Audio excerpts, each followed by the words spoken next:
the panorama, the peaks, the power of them. Oh my goodness.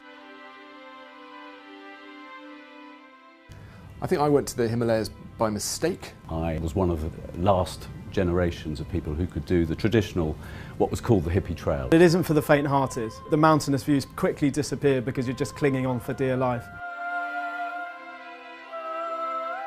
My Himalayan adventure was a trip to Bhutan. You fly from Delhi over the mountains with Everest on your left. There is only a handful of pilots who can make that journey. It's so severe as you drop over the mountains. When I walked in the mountains, it was still very, very early days in terms of organised tourism, but I was guided by Sherpa guides, these incredible people. Of course, the views you're getting going up, coming down the valleys, the incredible range of peaks all around you.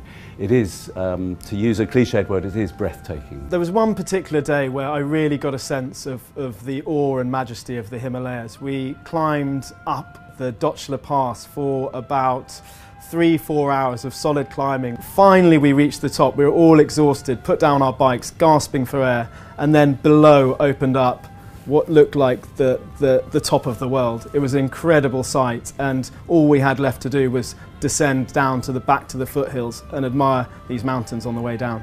You come across extraordinary sort of saffron-robed monks quite a lot in the Himalayas, which is a wonderful sight in itself, far almost as dramatic as seeing the mountains themselves. One of the people I met when I was going around the Himalayas was a guy called Yarab. He was very big on this thing called Bhutanese stretchable time, BST. It's not about where you're going, it's about what you're seeing as you go, what you learn about yourself. He said it was Bhutanese stretchable time, there would just be at peace, that everything would come to, effectively everything would come to those who wait. Nothing really prepared me, even then, for the first proper view I had of them. Oh my goodness, the panorama, the peaks, the power of them, the scale of them.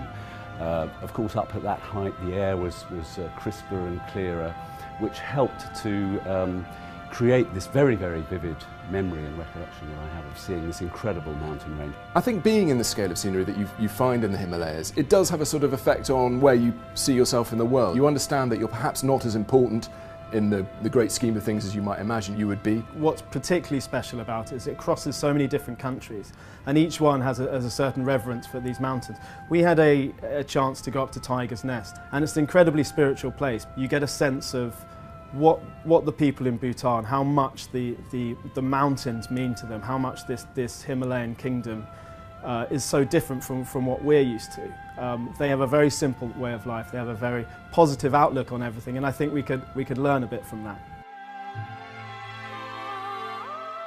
You'll know this already, but the air is definitely thin in the Himalayas, and the further you go up, the more steps you have to take to just gently sort of condition your body to it. Be aware that you'll get a certain sense of lassitude, of fatigue as you do get higher, and it's definitely worth taking things slowly. Don't try and chew too much off. Probably the biggest tip I would give people flying to the Bhutanese side of the Himalayas is you'll be on the flight from Delhi, sit on the left. If you're on the left, you see on Everest. If you're on the right, you get to crane your neck around various other people who are taking all the pictures. It's an amazing thing to see from the air, perhaps even better than seeing it from the ground, because you get a sense of its scale. I was lucky enough to visit Reinhold Messner, the greatest living mountaineer. Well, there's a man who really does understand those mountains. Slightly foolishly, and like a lot of people, I asked him, so what was it that drove you to conquer these peaks in the Himalayas? And he pulled me up very quickly and said, you do not conquer mountains, you climb them. Mountains are bigger than all of us.